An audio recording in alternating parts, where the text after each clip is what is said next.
नमस्कार,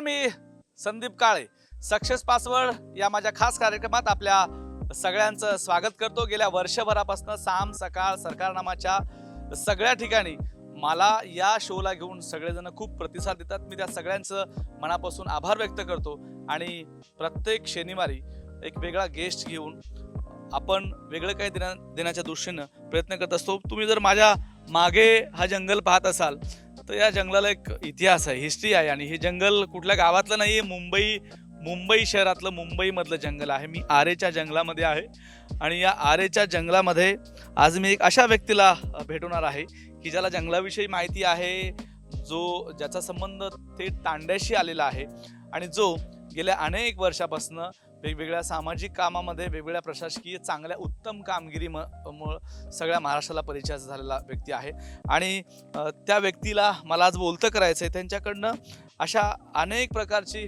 मोठी तरुण मुलं घडली पाहिजे या उद्देशाने मला त्यांच्याबरोबर चर्चा करायची आहे। मी परत एकदा आपल्या सगळ्यांचं स्वागत करून थेट गेस्टकडे या कार्यक्रमाच्या निमित्ताने मी जातो। मला एक आवर्जून तुम्हाला एक गोष्ट हा इंटरव्ह्यू सुरू करण्याच्या पूर्वी दाखवायची। हे झाड जर आपण पाहताय, काय नाव आहे झाडाचं? या कैलाशपती या झाडाचं नाव आहे आणि इथली फुलं इतकी सुंदर आहेत। मला आता फूल हाताला येत नाही माझ्या।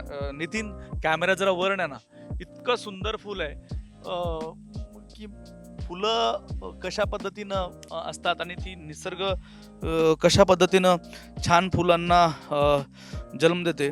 मी हे फूल तुम्हाला यासाठी दाखवतो की काही माणसं सुद्धा अशीच काम करतात आणि त्या माणसाचा सगळं वेगळेपण समाजामध्ये झिरपत असते। अशाच व्यक्तीला या सक्सेस पासवर्डच्या कार्यक्रमात मी घेऊन तुम्ही हे फूल पहिल्यांदा पाहिलं, मला फार फुलं आवडतात। माझ्यासोबत राजेंद्र पवार सर आहेत। राजेंद्र पवार सर, आपलं मनापासून स्वागत आहे आणि या कार्यक्रमाच्या निमित्ताने सॉरी, मी परत रिपीट करतो, रवींद्र पवार सर आहेत। मला राजेंद्र आणि रवींद्र असं कन्फ्यूज झालं। सर CEO आहेत आरेमध्ये आणि वेगवेगळ्या अनेक ठिकाणी त्यांनी काम केलेलं आहे। या कामाच्या माध्यमातून त्यांचा ठसा महाराष्ट्रभर उमटलेला आहे। नितीन, हे फूल सांभाळून ठेवा, मला पुन्हा द्या। सर, मला सांगा की हा सगळा प्रवास आहे, मी आपल्याला तुमच्या गावापासून आत्तापर्यंत सगळ्या प्रवासाकडे बोलतं करतोय, पण एक तांड्यावरचा मुलगा आज इथं निसर्गाच्या सान्निध्यात येऊन छान पुस्तकं वाचतोय, छान वेगळं काहीतरी करण्याचा प्रयत्न करतोय। कसा हा आनंद आहे, इथून आपण सुरुवात करू। पुन्हा मला तुमच्या गावाकडे यायचंच आहे। नाही, आता तुम्ही निसर्गाबद्दल जर बोललात तर आपल्याला जर का आयुष्यामध्ये खरोखर सुखी व्हायचं असेल तर निसर्गाच्या सानिध्यात जा, हा फार पूर्वी म्हणजे हजारो वर्षापूर्वी सांगितलेला मंत्र आहे। तुम्ही निसर्गाच्या सानिध्यात जा। आज आपल्या धकाधकीच्या जीवनामध्ये, प्रोफेशनल लाईफमध्ये, तुमच्या कॅरियरमध्ये प्रत्येकाला स्ट्रेस असतो, कामाचा व्याप असतो आणि मग विकेंडला आपण कुठेतरी एक शांततेची जागा पाहतो। तर मी सजेस्ट करेन की तुम्ही निसर्गाच्या सानिध्यात या। मी निसर्गाच्या सानिध्यातच येतो। तुम्ही आता कैलाशपतीचं झाड दाखवलं, या झाडाबद्दल मी तुम्हाला आवर्जून सांगेन की जी झाडं दरवेळेस आपल्याला पानगळती होते ती वर्षातून एकदा होते, पण ह्या कैलाशपती झाडाचं वैशिष्ट्य असं आहे की हे दर 2 महिन्याला पानाची पानझड करतं, पानं गळतात आणि त्याला नवीन पालवी फुटते।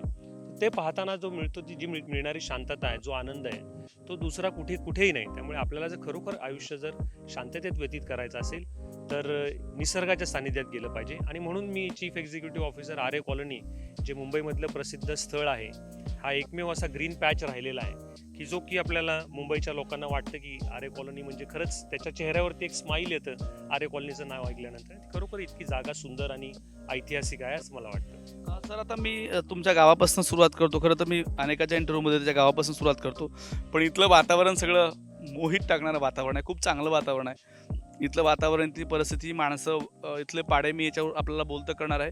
पण मी आपल्या पाड्याच्या अगोदर आपल्या तांड्याकडे मी येतो। तुम्ही एका तांड्या कल्चरमध्ये वाढलेला आहात, तुमचं घर, वडील, एकूण सगळी परिस्थिती कशी होती आणि आत्ताचं सगळं वातावरण त्याच्याशी तुम्ही त्याची जोडणी कशी कराल? पहा, मी एक बंजारा समाजातला अत्यंत गरीब असा जो काही घटक आहे आपल्या महाराष्ट्र राज्यामध्ये, त्या बंजारा समाजाचा एक विद्यार्थी आहे, एक प्रशासकीय अधिकारी आहे हे सगळे जे काही बंजारा कम्युनिटी आहे ती मॅक्झिमम लोक तांड्यातही राहतात. आजही त्यांची परिस्थिती तीच आहे. माझं सुद्धा मूळ गाव जे आहे ते कंधार तालुक्यातलं जयराम तांडा असं छोटंसं गाव आहे, जे की नांदेड जिल्ह्यातलं, आणि जे 25 घरांचं गाव आहे फक्त. तिथे माझे वडील तिथे शिकले. त्यांनी शिक्षण करून मग ते सर्व्हिसला लागले आणि पुढे मग मी घडलो. मी कायम नांदेडमध्ये तांड्यामध्ये आमचं जे काही शाळांच्या सुट्ट्यांमध्ये जाणं येणं राहतं, माझं कायम तिथं जाणं येणं राहिलेलं आहे. आजही परिस्थिती अशी आहे की त्या लोकांचं वार्षिक उत्पन्न 5,000पेक्षा सुद्धा कमी आहे. तिथं गेल्यानंतर आपल्याला कळतं की ह्या समाजाच्या उत्कर्षासाठी, वृद्धीसाठी काही ना काही प्रत्येकाने केलं पाहिजे. शासन म्हणून शासकीय घटक करत असतात, काही सामाजिक संघटना, राजकीय लोकही वेळोवेळी प्रयत्न करतात. परंतु मला जे वाटतं की जर तुम्हाला सुधारायचं असेल, पुढे जायचं असेल, तर तुम्ही अभ्यास केला पाहिजे. विद्यार्थ्यांनी तिथल्या क्वालिटी एज्युकेशनवरती भर दिला पाहिजे आणि चांगला संघर्ष करून परीक्षा देऊन वेगवेगळ्या प्रकारच्या तुम्हाला एक अधिकारी होता येईल. मी माझ्या स्वतःवरून सांगतो की मी एके दिवशी काहीही नव्हतो आणि अचानक मी क्लास 1 ऑफिसर झालो. डेप्युटी कलेक्टर झाल्यानंतर शाळा कॉलेजेसच्या बाकावरून उठून मी सरळ जिल्हाधिकारी कार्यालयात जाऊन बसलो. ती जी फिलिंग आहे, तो जो आनंद आहे, ती जी घटना आहे, ती लाईफ टर्निंग आहे आणि ती कोणालाही मिळू शकते. सामान्यातल्या सामान्य युवकाला सुद्धा मिळू शकते. त्यामुळे तुम्हाला समाजाचा जर विकास करायचा असेल तर तुम्ही पहिल्यांदा स्वतःचा विकास करून घेतला पाहिजे आणि शिक्षण, अभ्यास आणि प्रयत्नपूर्वक प्रयत्न करून जर का तुम्ही परीक्षा देत गेलात तर तुम्हाला 100% यश मिळेल. त्याचं उदाहरण म्हणून तुम्ही माझ्याकडे जरूर बघू शकता की मी ह्याच पद्धतीने गेलेलो आहे. अत्यंत सामान्य कुटुंबातून आज येऊन मी माझी आता उपजिल्हाधिकारी संवर्गामध्ये जवळजवळ 13 वर्ष सर्व्हिस झालेली आहे.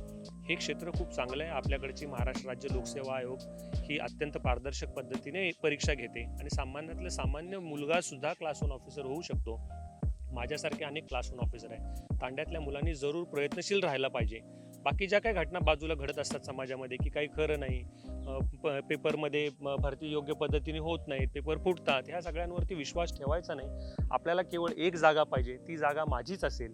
या पद्धतीने जर तुम्ही प्रयत्न केला तर यश तुम्हाला नक्की मिळतं. सर, वडिलांना तुमचे 400 रुपये पगार होती आणि त्या 400 रुपयामधनं सगळं कसं गुजराण व्हायची, असं कधी वाटलं का की आपण हे जे काही दारिद्र्यपणाचं एक झालर आपल्या आयुष्याला, आपल्या कुटुंबाला लागलेलं आहे, ते आपण थांबवू आणि एक वेगळा प्रवास आपला या निमित्ताने सुरुवात होईल, असं कधी वाटलं होतं? 100% वाटलं होतं. ज्या परिस्थितीतून आपण घडलो की वडिलांना केवळ 400 रुपये पगार होता, ज्यावेळेस ते नोकरीच्या ठिकाणी आले त्यावेळेस पांघरण्यासाठी आपल्या मुलाला नीट पांघरून देखील नाही, तर ते शेजारच्यांच्या घरातनं पांघरून रात्री ते झोपल्यानंतर घेऊन येऊन आपल्या मुलाच्या अंगावरती झाकायचं आणि पहाट झाली की ते काढून पुन्हा ते त्या जागेवर नेऊन ठेवायचं. अशा पद्धतीने त्यांनी जीवन व्यतीत केलेलं आहे. ते आम्हाला सांगतात की ही तुझी परिस्थिती होती आणि आपण जेव्हा वेळोवेळी तांड्यात जातो त्यावेळेस बघतो की आपली परिस्थिती काय होती. त्या परिस्थितीतून आपण पुढे गेलं पाहिजे. एक वर्ग 1 अधिकारी होण्याचं स्वप्न बघितलं पाहिजे.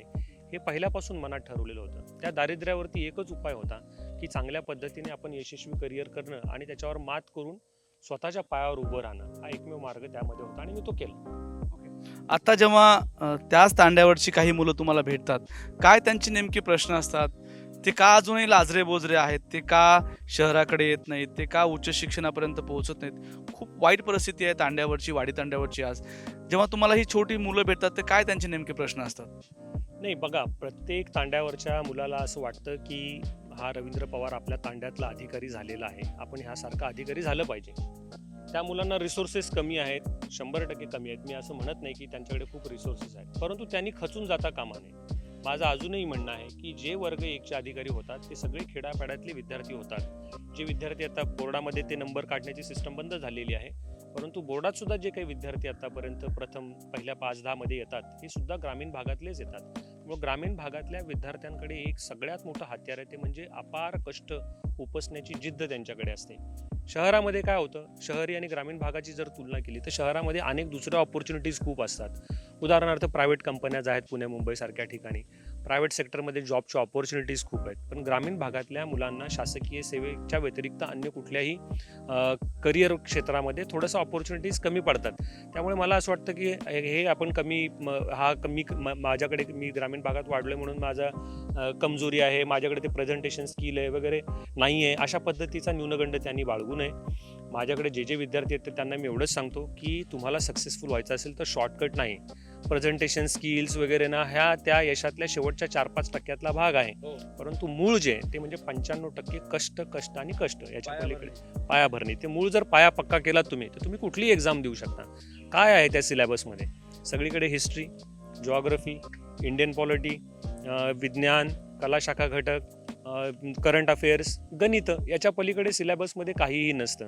आणि तुम्ही त्याची जर काठिण्य पातळी पाहिली तर सामान्यातलं सामान्य विद्यार्थी सुद्धा यशस्वी व्हावा अशीच त्याची काठिण्य पातळी केलेली आहे. म्हणून त्याला सामान्य क्षमता चाचणी असं नाव आहे. तर सामान्यातल्या सामान्य विद्यार्थ्याला तो पेपर सोडवता यावा अशा पद्धतीची रचना आहे. मी जेव्हा परीक्षा दिली त्याला आता जवळजवळ 15 वर्ष झाले. सिलेबस बदलत असतो परंतु घटक तेच आहेत. त्याचा चांगला अभ्यास करणे आणि सगळ्या प्रकारच्या परीक्षांमध्ये तुम्ही वारंवार प्रयत्नशील राहणे हा त्यातला एकमेव सक्सेसफुल होण्याचा मंत्र आहे असं मला वाटतं. त्या तांड्यावरचं सगळं वातावरण आता तुम्ही जेव्हा जाता कसं सगळं तांड्यावरचं वातावरण असतं, कशी परिस्थिती असते आत्ता जे गावात पोहोचलेलं आहे, चांगल्या गावामध्ये ते तांड्यापर्यंत पोहोचलेलं आहे का? तुमचं ऑब्झर्वेशन तांड्यांना घेऊन कसं आहे?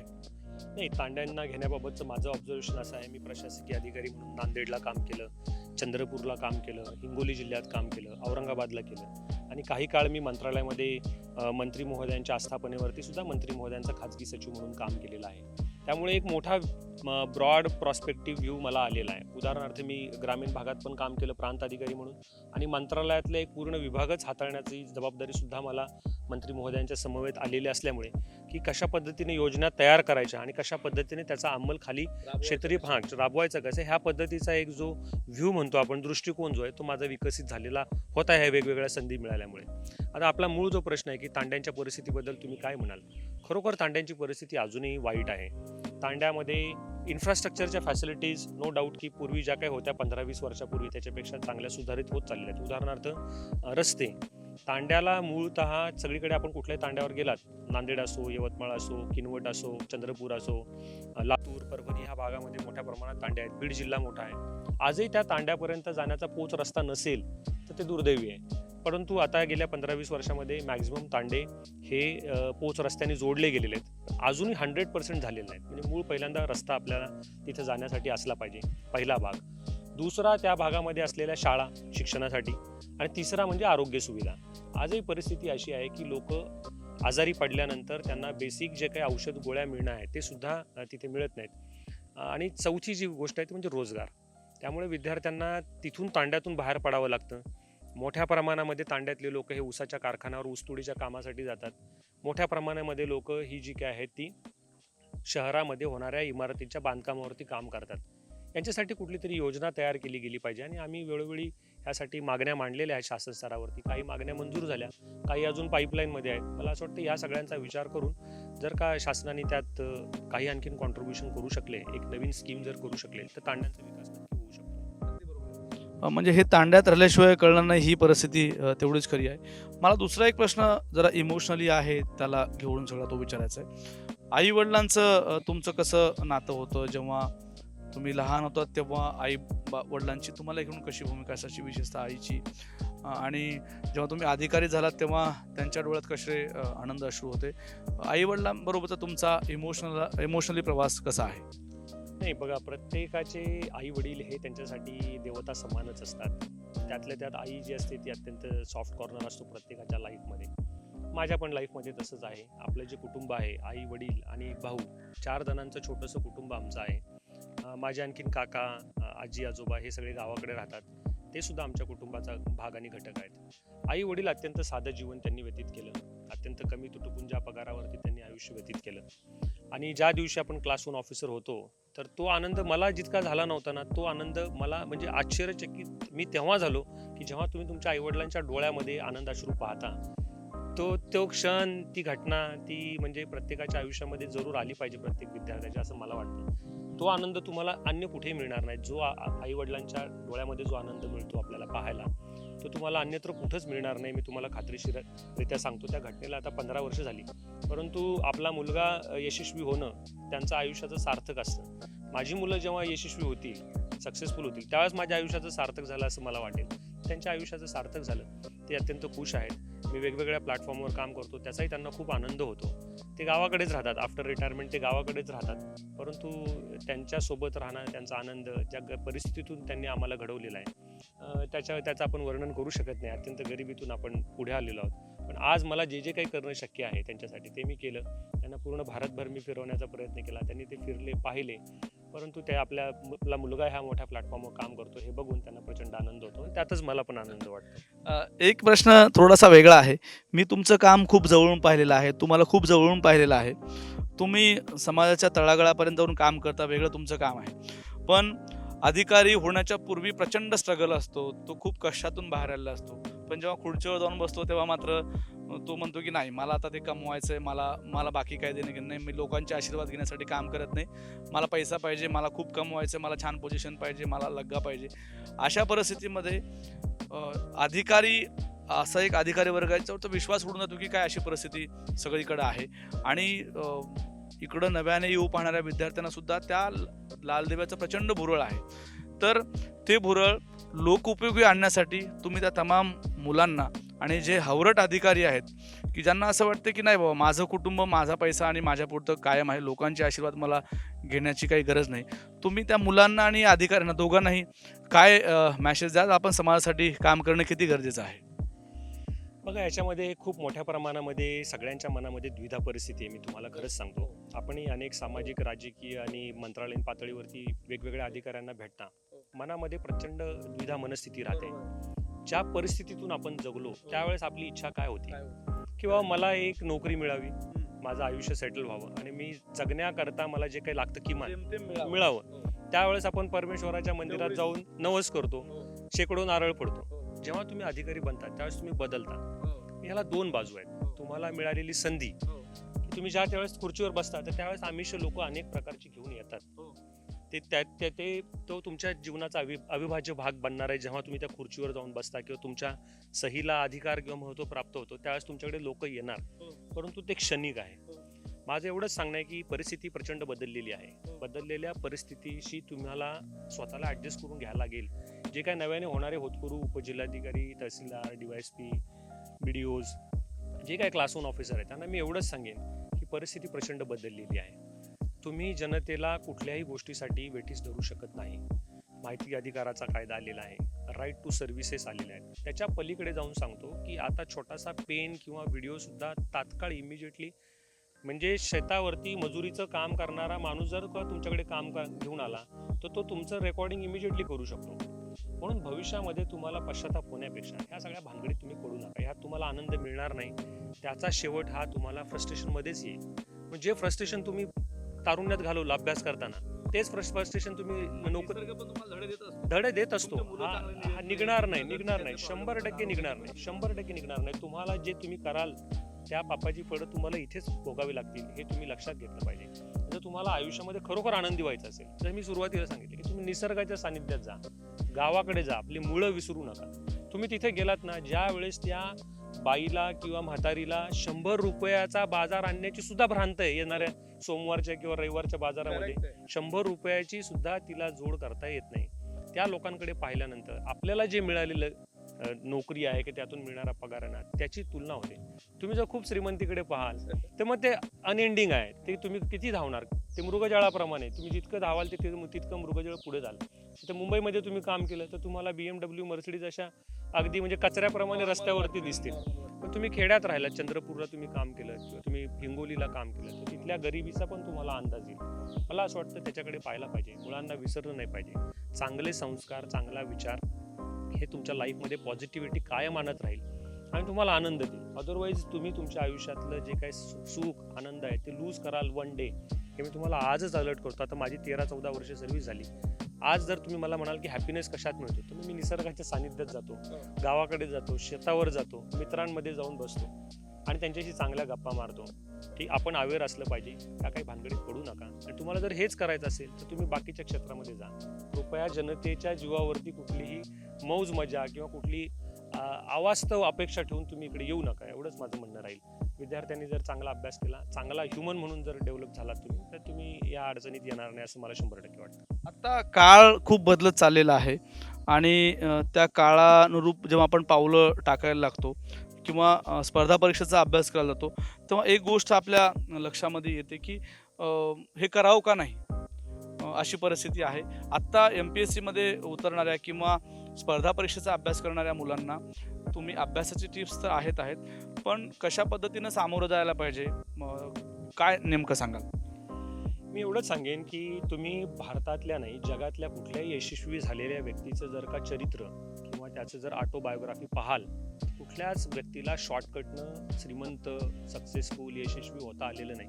सामाजिक क्षेत्र असो, राजकीय असो किंवा प्रशासकीय असो किंवा उद्योगातलं क्षेत्र असो, विद्यार्थ्यांच्या हातात काय आहे? अभ्यास करणे. परिस्थितीचा विचार करण्यामध्ये विद्यार्थी खूप फ्रस्ट्रेट होतात की असं चाललंय, तसं चाललंय, मार्केटमध्ये हे आहे, शासनाचं असं धोरण आहे, राजकारणाचं तसं धोरण आहे. या गोष्टीचा विचार करू नये. मला असं वाटतं की आजही तुम्ही जर का एका वर्षभरामध्ये निघालेल्या जागांचा जर का तपशील तपासला, तर केंद्र सरकारच्या वेगवेगळ्या सार्वजनिक उपक्रमांमध्ये, केंद्र सरकारच्या नोकऱ्यांमध्ये, राज्य सरकारच्या नोकऱ्यांमध्ये भरपूर जागा निघतात.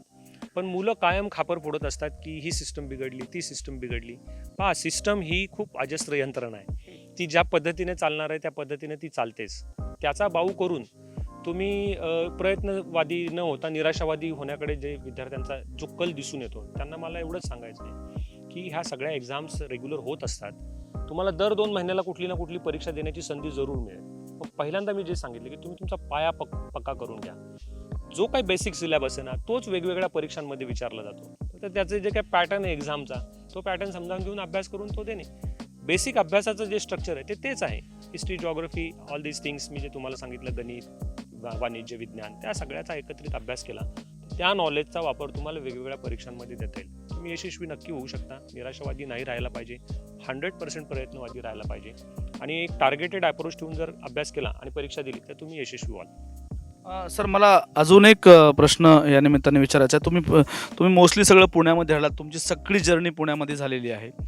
तर या पुण्याच्या वातावरणात आता मी अलीकडे पाहिलं की मुलांची इतकी वाईट अवस्था आहे, म्हणजे लोंढेच्या लोंढे स्पर्धा परीक्षेच्या नावाखाली पुण्यामध्ये येतात आणि त्या मुलांसमोर 2-2 वेळा 3-3 वेळा परीक्षा देऊन आता प्रश्न आहे की आपल्याला शेतामधलं काम येत नाही, आपल्याला कुठं नोकरी करायला लाज वाटते, वय आता 30 उलटून गेलेली आहे.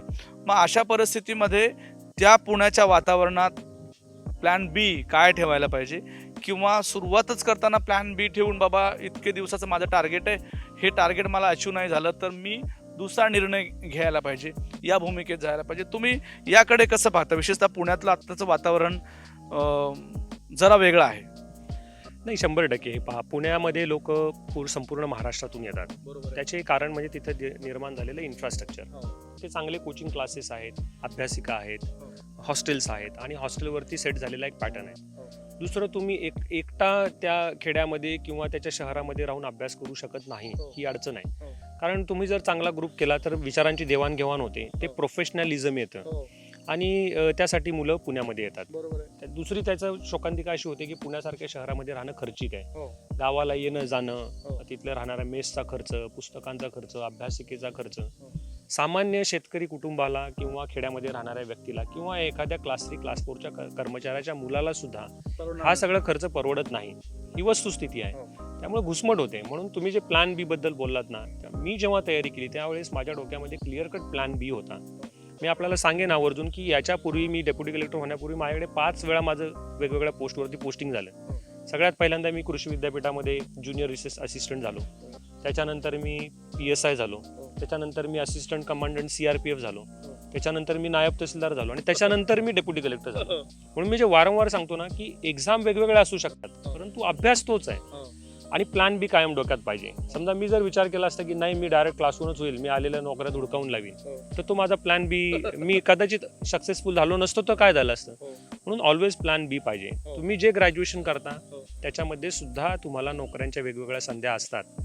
त्या ग्रॅज्युएशनला तुम्ही एकतर आता जे अकॅडमिक करिअर मुलं करतात, किमान तुम्हाला पोस्ट ग्रॅज्युएशन करावं लागतं. ग्रॅज्युएटला तर काही आता अर्थ राहिलेला नाही.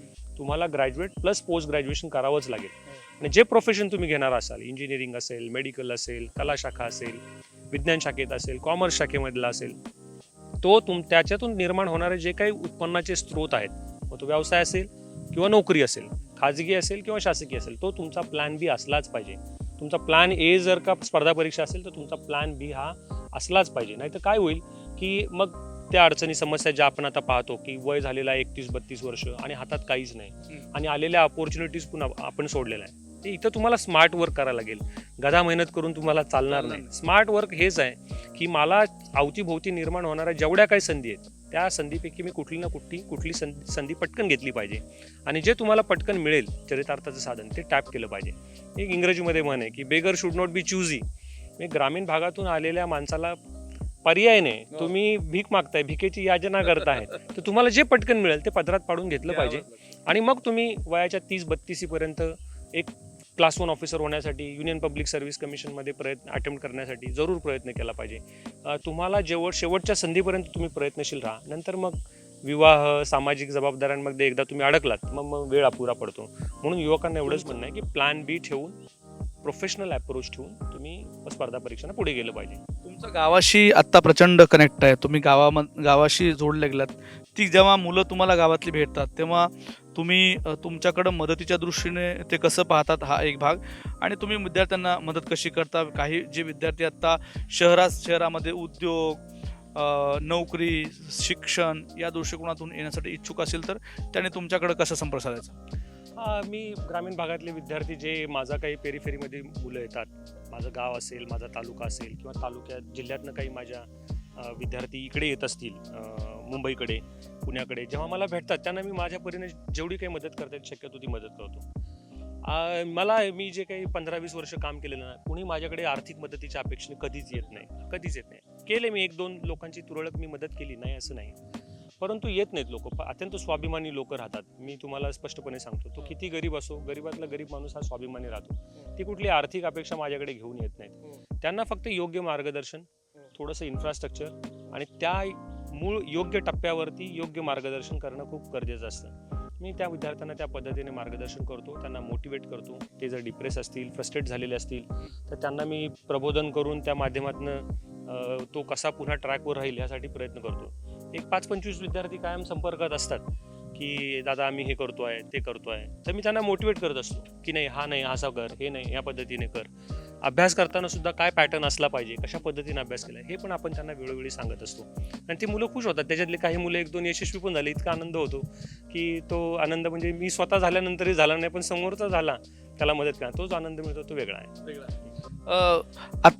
तुम्ही आत्ता ज्या आरे मध्ये काम करता, चं डेव्हलपमेंट, अनेक प्रोजेक्ट तुम्ही इकडे राबवलेत. इथंही जसं आपल्याकडे तांड्या आहेत तसे इकडे पाडे आहेत.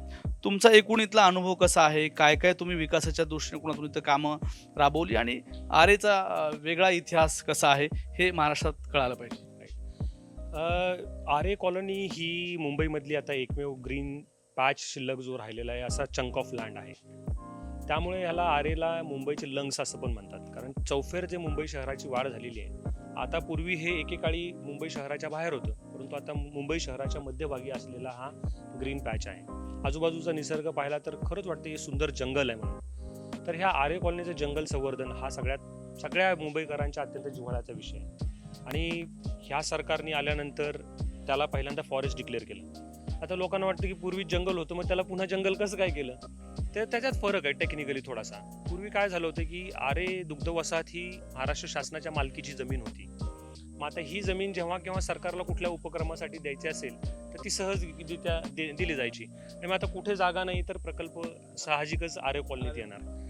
परंतु याला कुठेतरी बंधन आलं पाहिजे, स्वतःवरतीच बंधन घालून घ्यायला पाहिजे. म्हणून ह्याला इंडियन फॉरेस्ट ॲक्टच्या अंतर्गत याला वनक्षेत्र जाहीर करण्यात आलं. जी काही 800 एकर जमीन शिल्लक राहिली, या सरकारने अत्यंत उत्कृष्ट आणि उत्तम निर्णय घेतला. कारण मी आता आरेत आल्यानंतर पाहिलं की हे खूप सुंदर जंगल आहे. इतकी डायव्हर्सिटी इथे आहे की विचारता सोय नाही. जसं आता तुम्ही कैलाशपतीचं झाड पाहिलं, इथे एक स्पायडर असा आहे की जो 200 वर्षात कुठे आढळला नाही, 200 इयर्समध्ये तो इथे आढळला. तर स्पायडर आहे, एक स्पायडर म्हणजे छोट्या गोष्टी आहेत. एक छोटासा कोळी जो की 200 वर्षापूर्वी कधीतरी आढळला होता, तो आरे कॉलनीत आढळला. मग ह्यासारख्या गोष्टींचा अभ्यास इथल्या जनतेला, निसर्गप्रेमींना आहे आणि ते त्यासाठी ते धडपडत असतात की हे वाचलं पाहिजे. चांगली गोष्ट आहे. आणि 808 एकर क्षेत्र मुंबई शहरासारख्या ठिकाणी तुम्ही फॉरेस्ट डिक्लेअर करता, ती जागतिक स्तरावरती नोंद घेतलेली गोष्ट झालेली आहे. त्यामुळे काय झालं की आता इंडियन फॉरेस्ट ॲक्टमध्ये हे नोटिफाय झालेलं असल्यामुळे आता तुम्हाला कुठली जमीन सहजासहजी कुठल्याही प्रकल्पाला देता येणार नाही, कारण तुम्हाला राज्य शासनाची परवानगी घेऊन आता केंद्र शासनाच्या परवानगीला जावं लागणार आहे. त्यामुळे अशा परिस्थितीमध्ये हे जंगल आपण आरे कॉलनीतले केलं. हा झाला पहिला हे वाचवण्याच्या प्रयत्नांचा भाग. दुसरा, आम्ही इथे वेगवेगळे घटक केलेले आहेत की इथली समजा यापूर्वी झाडं जी पडतात जंगलामध्ये ती तोडून घेऊन जायचे. तर मला काही NGOs भेटल्या की सर, जी झाडं पडतात त्याच्यावरती स्पायडर वाढतो, त्याच्यावरती टर्माइट्स वाढतात, वेगवेगळे कीटक जगतात तिथे. तर तुम्ही ती झाडं तोडलेली जी आहेत ना, तिला पडलेली जी झाडं आहेत तिला तोडू नका. आणि तो मुद्दा पटला. शासकीय अधिकाऱ्यांनी स्वतःचं जे सेन्सेस आहेत ना ते जागृत ठेवले पाहिजे असं मला वाटतं. जनतेची आपण विचार केला पाहिजे. पूर्वी चालू होतं की झाडं पडली तर ती कापून तोडून टेंडरने ट्रकमध्ये भरून दिली पाहिजेत. तर त्याचं नुकसान होईल, नाही तर मग शासनाला काहीतरी उत्पन्न होईल. परंतु शासनाला होणाऱ्या उत्पन्नापेक्षाही एक वेगळा अँगल जो बघण्याचा असतो तो आरे कॉलनीत आल्यानंतर मिळाला की एक निसर्ग पण नावाची काही गोष्ट आहे, इथे डायव्हर्सिटी नावाची पण काही गोष्ट आहे. म्हणून जी पडलेली झाडं आहेत ती तोडून न्यायची नाही, ती तिथेच जागेवर पडू द्यायची, तिथे जागेवर कुजली पाहिजे. कारण तो निसर्गाचा नियम आहे. बघा, तसा निसर्गाचा नियम नसता तर मग पडलेली झाडं जंगलातली सगळ्यांनी तोडूनच नेली असती. मला असं वाटतं की तो निसर्गाचा नियम इथे फॉलो करण्याचा दुसरा एक आपण प्रयत्न केला. ह्या झाल्या 2 गोष्टी. तिसरं जे महत्त्वाचं आहे की आरेमध्ये ज्या काही तबेलेधारक आहेत, पूर्वी ते तबेले आणि पॅराग्रास प्लॉट दिलेले आहे. मेन बिझनेस हा तबेल्यांचा होता. दूध उत्पादन आणि डेअरी आहे, आपण डेअरी बघितलेली आहे. तर तो मेन बिझनेस होता. त्या लोकांना चांगल्या सुविधा पुरविणे, ह्या 2-4 प्रयत्नांचा भाग आपण केलेला आहे. आणि चांगल्या लोकांना जर आपण स्वतःला सहभागी करून घेतलं, आपण जे निर्णय प्रक्रियेमध्ये जर सहभागी करून घेतलं तर त्यांचा पण कॉन्फिडन्स आपल्यावरती निर्माण होतो. माझी खात्री आहे की मी जे 10-12 महिने इथे काम करतो आहे त्या कालावधीत जेवढे काही इथले घटक आहेत, निसर्गप्रेमी असतील प्लस इथले रहिवासी असतील, या दोघांमध्ये समन्वय साधून माझ्याबद्दलचा कॉन्फिडन्स त्यांच्या मनामध्ये निर्माण झालाय. मी नक्कीच तुम्हाला 100% सांगू. इथं अजून काय चांगले प्रोजेक्ट आपण करू शकतो? कुठले कामं असे आहेत की इथल्या आसपासच्या पाड्यावरच्या लोकांना त्याचा फायदा होईल? मुंबईकरांना अभिमान वाटेल की आरे मध्ये खूप चांगलं चाललेलं आहे, वेगळं चाललेलं आहे. आणि एक वेगळी ओळख जी आहे आरेची, या जंगलाची, मुंबईची, याच्यामुळे तर त्याच्यामध्ये अजून भर कशा स्वरूपाने पडू शकते? इथे 27 आदिवासी पाडे आहेत. ज्यावेळेस या कॉलनीची निर्मिती करण्यात आली 51 ते 53, या कालावधीमध्ये हे पाडे अस्तित्वात होते. त्यांना आपण कुठेही पुनर्वसित केलं नाही किंवा त्यांना कुठेही आपण बाहेर काढलं नाही. कारण त्यांची ह्या निर्णय प्रक्रियेमधली जे काही त्यांची म्हणजे इन्व्हॉल्वमेंट होती ती त्या त्रासदायक नव्हती. ते असले पाहिजेत, ते ह्या इथल्या इकोसिस्टीमचा भाग होते. ते इकोसिस्टीम त्यांचंच होतं. त्या इकोसिस्टीमला आपण डिस्टर्ब करायचं नाही, ह्या धोरणात्मक निर्णय झालेला होता त्या काळात. 27 पाडे तसेच अस्तित्वात आहेत. आज त्या 27 पाड्यांमध्ये अनेक आदिवासी लोक राहतात. 2-3 गोष्टी मला ज्या काही इथे आढळल्या त्या असं आहे की काही ठिकाणी लाईट्स आणि त्यांना जाणारे रोड्स आणि जे काही इथं जमीन खालीवर आहे त्यामुळे नाले आहेत, त्या नाल्यांवरती छोटे छोटे पूल तयार करावे लागतील, पाईप्स टाकून वरती इन्फ्रास्ट्रक्चर तयार करणं, ह्यासारख्या आदिवासी पाड्याच्या विद्यार्थ्यांसाठी गोष्टी आहेत. आणि शिक्षण, पुढची जी गोष्ट आहे ती शिक्षण, चांगले शिक्षण आणि चांगल्या सुविधा, ह्या 2 गोष्टींवरती आम्ही काम करतो आहोत. म्हाडा आहे, त्याचबरोबर प्रकल्प अधिकारी आहेत बोरिवलीला बसतात आदिवासी प्रकल्प विभागाच्या, आमच्या तिघांमध्येही समन्वय आहे. त्यांच्यासाठी सोलार लाईट्स, अंतर्गत रस्ते, नाल्या, यावरती आम्ही काम करतो आहोत. काही NGOs त्यांना विद्यार्थ्यांना दत्तक घेतात आणि शिकवण्यासाठी पुढे घेऊन येतात. त्यांनाही आम्ही डेअरीला व्हिजिट करतो, न्यूझीलंड हॉस्टेलला त्यांचे कार्यक्रम घेतो आणि त्यांच्यामध्ये एक चांगलं पॉझिटिव्ह वातावरण करण्याचा आमचा प्रयत्न आहे आणि प्रयत्नशील आहोत. हा इंटरव्ह्यू पाहणाऱ्या प्रत्येकाला आता कळलं असेल की मी सरांचा इंटरव्ह्यू कशामुळे घेतलेला आहे. कारण असं आहे की एका तांड्यावरचा मुलगा पुण्यामध्ये येतो, तो सेटल होतो, त्याच्याकडे अनेक प्लॅन असतात आणि तो लोकांचे आशीर्वाद घेण्यासाठी सातत्याने काहीतरी करत असतो. मला असं वाटतं की आपल्या इकडे असणारे अनेक लाजरे बोजरे युवकांचे चेहरे त्यांनी जर हा इंटरव्ह्यू पाहिला तर त्यांच्या लक्षात येईल की आपण आपला प्रवास कुठल्या दिशेने करायचा, त्या प्रवासाचं स्वरूप काय असलं पाहिजे आणि तो सुरुवात कसा करायचा आणि एंड कसा करायचा, या सगळ्या विषयाचं सखोल विश्लेषण या इंटरव्ह्यूच्या माध्यमातून तुम्हाला पडलेल्या अनेक प्रश्नांची उत्तरं या निमित्ताने मिळाल्याशिवाय राहणार नाही. आम्ही आता समारोपाकडं या इंटरव्ह्यूच्या जातो. सर, जेव्हा तुम्ही सगळा हा मागचा प्रवास जेव्हा अनुभवताय, पाहताय, या प्रवासाकडे मागे वळून जेव्हा तुम्ही पाहता, आत्ता तुम्ही जरी म्हणाल की मी सक्सेस झालो नाही, पण माझ्या दृष्टिकोनातून किंवा जे इंटरव्ह्यू सगळेजण पाहतात त्यांच्या दृष्टिकोनातून तुम्ही एक सक्सेस झालेले व्यक्तिमत्व आहात. तर तुमच्या सक्सेस पासवर्डकडे कसं तुम्ही पाहता? कुठल्या गोष्टी तुम्ही अवगत केलेल्या आहेत, कुठल्या गोष्टी तुम्हाला मिळाल्यात म्हणून तुम्ही आजपर्यंत इथपर्यंत येऊन पोहोचलेलात, काय सांगाल?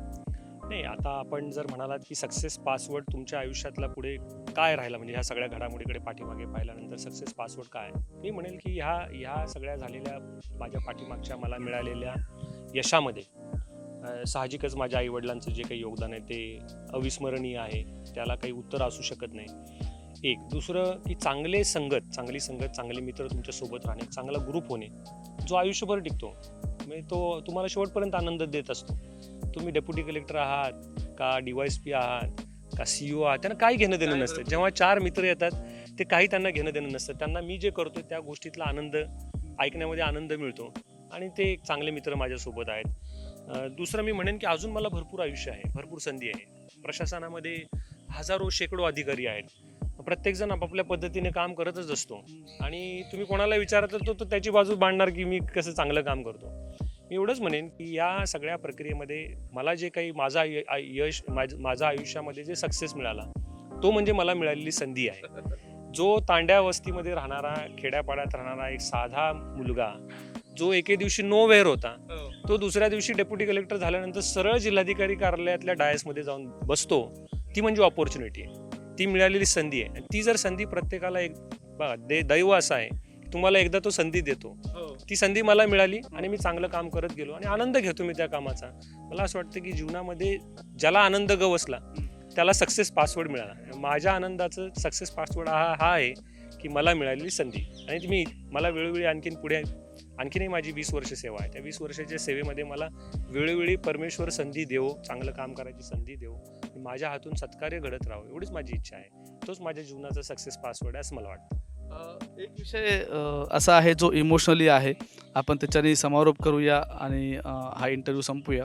की ज्या आईने आणि वडिलांनी इतक्या तुमच्यासाठी खस्ता खाल्ल्या, ते वडील आता तुमच्यासमोर कॅमेऱ्यासमोर बसलेले आहेत, तुमचा इंटरव्ह्यू पाहतायत. त्या आई तुमच्या इंटरव्ह्यूसमोर बसलेल्या आहेत कॅमेऱ्यासमोर आणि ते इंटरव्ह्यू पाहतात TV समोर. तर तुम्ही त्यांना काय सांगाल की कशा पद्धतीनं त्यांचे उपकार आहेत किंवा ऋण आहेत तुम्ही तुमच्या शब्दामध्ये व्यक्त कराल? मी त्यांना एवढंच सांगेल की माझे आईवडील दोघेही सुज्ञ आहेत, त्यांना भरपूर काही जाण आहे. त्यांच्या आजूबाजूतील आता ते गावाकडे जाऊन राहिलेले आहेत रिटायरमेंट नंतर. आम्ही तर घडलेलो आहोत. तुम्ही आणखीनही आमच्यासारखे 5-10 युवक घडवा, त्यांना दत्तक घ्या, त्यांना जवळ घ्या. आम्ही त्याला कायम पाठिंबा करू. आम्ही तुमच्यासोबत नाही तिथे राहू शकत, कारण आमच्या सेवा वेगवेगळ्या ठिकाणी होतात. परंतु तुमचा समाज जो आजूबाजूला, आपण आता स्वतःची प्रगती करून घेतली तर आपण समाजाच्या कामी आलं पाहिजे. आणि ते करतात त्यांच्या पद्धतीने. ते वेळोवेळी गोरगरिबांना तिथे मदत करतात. आर्थिक गोष्टीची कुठलीही चणचण नाही, कारण आम्ही दोघेही भाऊ जे आहेत तो नोकरीला लागलो, तेही स्वतः पेन्शनर आहेत आणि शेतीवाडी वडिलोपार्जित आहे. त्याच्यामुळे काही आम्ही व्यवस्थित सेटल आहोत. माझ्या आईवडिलांना एवढंच सांगेल की आम्ही पण घडलो, आपण आणखीन एक 4-5 युवक घडवा. तुम्हाला जी काही मदत लागेल ती आम्ही आमच्याकडनं कायम सेवा देण्यासाठी तत्पर राहू.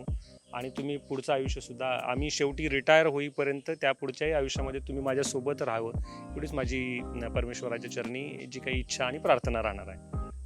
रवींद्र पवार सर, आपलं मनापासून आभार व्यक्त करतो, आपण या मुलाखतीसाठी वेळ दिला. मला निश्चित आशा आहे की आपल्या या मुलाखतीच्या माध्यमातून अनेक रवींद्र या निमित्ताने घडतील आणि हा महाराष्ट्र एक वेगळा महाराष्ट्र म्हणून त्याची ओळख आहे, ती ओळख अजून घट्टपणे कायम राहील. सर, आपल्या मनापासून आभार. थँक्यू.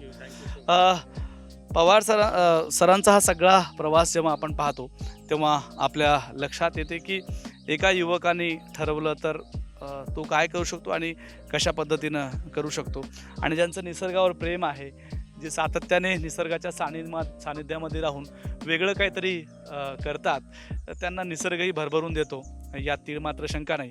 ज्या झाडाच्या खालून मी ही मुलाखत सुरू केली होती त्या झाडाखालीच ही मुलाखत संपवतो. आणि मला आशा आहे की हे झाड ज्याप्रमाणे कुठलीही अपेक्षा न ठेवता वाढतं, सुंदर फुलं देतं आणि सावली देते, त्याचप्रमाणे ज्यांचा मी आज इंटरव्ह्यू घेतला त्यांचं काम सातत्याने त्याच पद्धतीनं सुरू आहे. आणि अशीच माणसं घडली पाहिजेत, अशीच माणसं समोर येऊन त्यांनी मोठं काहीतरी केलं पाहिजे. या भूमिकेमधनं आपण सगळेजण काम करू, लोकांचे आशीर्वाद घेण्यासाठी सदैव तत्पर राहू. माझा सहकारी नितीन खरातनी खूप छान पद्धतीनं ही मुलाखत आपल्यापर्यंत घेऊन आलेली आहे. आज या शनिवारी मी इथं थांबतो. पुढच्या शनिवारी एका वेगळ्या व्यक्तिमत्वासह मी भेट घेण्यासाठी नक्की येणार आहे. इथं थांबतो. धन्यवाद.